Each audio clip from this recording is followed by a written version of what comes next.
Good day, Zimbabwe.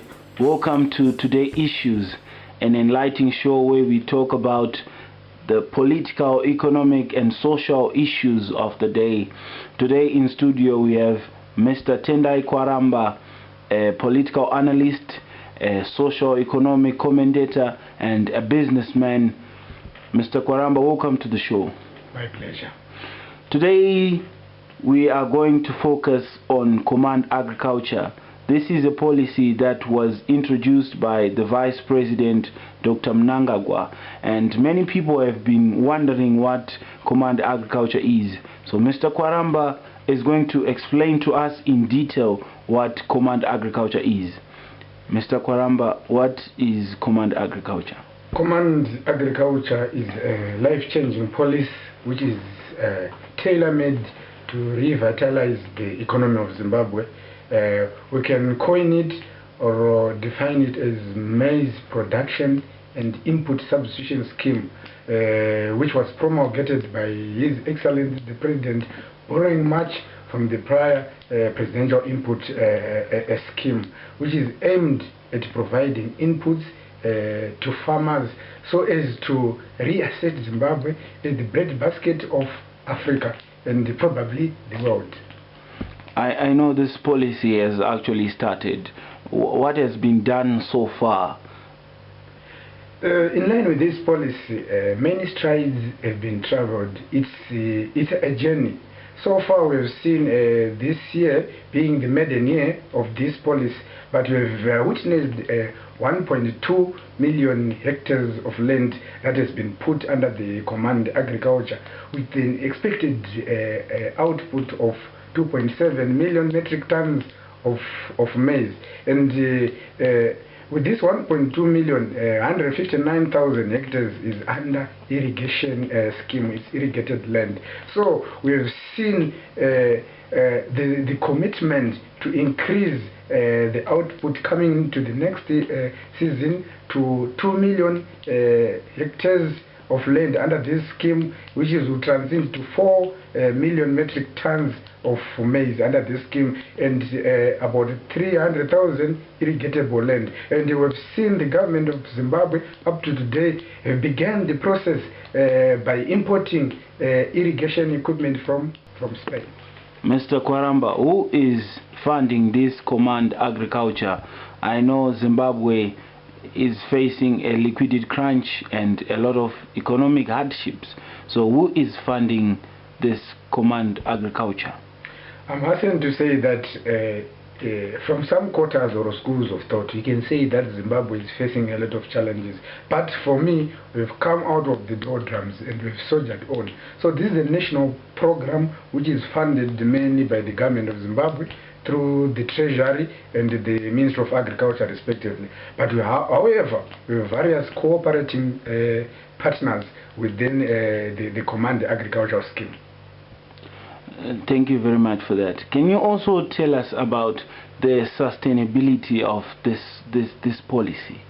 This policy is very sustainable because it is built on a strong foundation, which entails monitoring and the evaluation of the program from its inception up to post-harvest period. And I'm hastened to say that it has been broadened on its scope, and we've seen the introduction of Command Livestock, which is going to tailor-made on the production of beef production, dairy production, and the poultry production. And also it's also moving to Command Wheat, which is also going to commence during this winter period. And apart from that, it has also spread its tentacles to Command Fishing, which is going to be launched recently by His Excellency Comrade R.G. Mugabe, a pilot project to be carried out in Tokwemkos, where probably 1.6 million fingerlings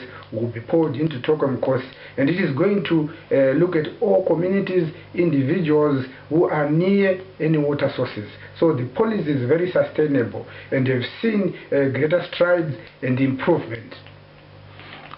Who are the beneficiaries of this policy? Is it only limited to a certain group of people, or it's it's on to every Zimbabwean.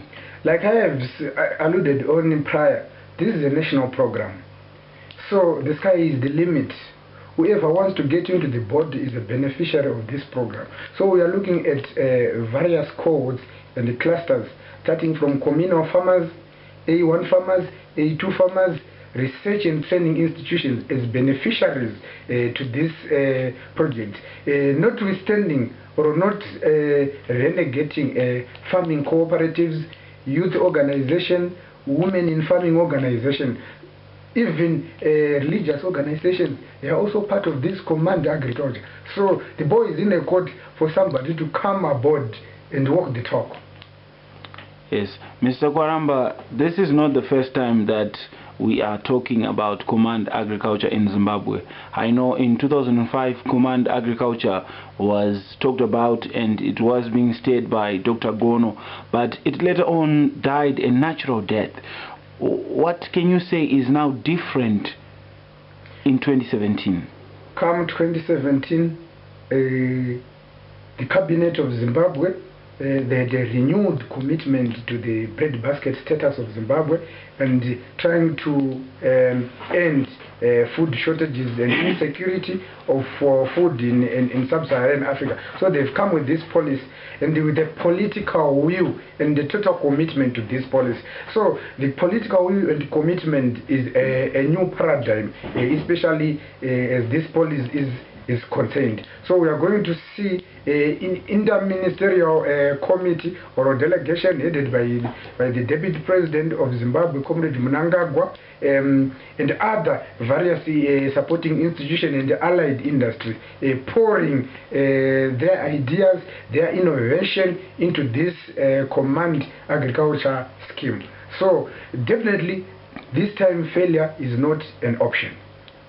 Yes, we also want to talk about the performance appraisal of command agriculture, looking at the farmers who will be engaged in this policy.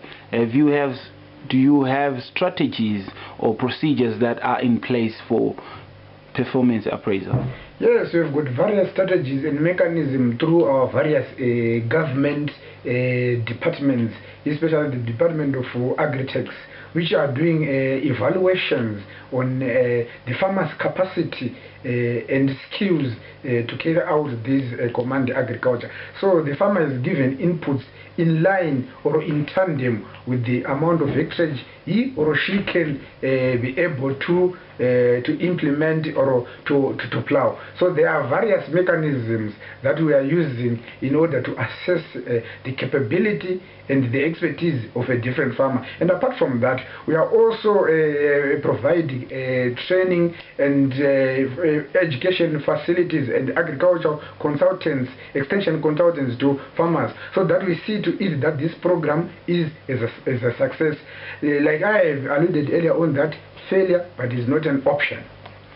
Yes, thank you very much, Mr. Kwaramba, for shedding more light on command agriculture. In your last words, what can you say to a Zimbabwean who was wondering, should I say, about this policy? What can you say to them? First and foremost, I want to thank His Excellency the President of Zimbabwe for promulgating this life revitalizing program, and we've seen that it has economic benefits that have accrued and job creation that have accrued from this program, starting from agro-processing industry. We are looking at marketers, we are looking at transport companies and other allied industry. And of note, you have seen that the Zimbabwe Grain Marketing Board, which is the national storage, you have created at least about 441 jobs emanating from the successes of this command agriculture. So what I want to say to Zimbabwe is, this is the time. It's not yesterday, it's not tomorrow, but it's the time today for you to get into the boat and move towards making Zimbabwe the breadbasket status and making food shortages a thing of the past. So it needs you and me. What Zimbabwe is going to be today, tomorrow, is from you and me. So allow me to borrow, it begins today with you and me.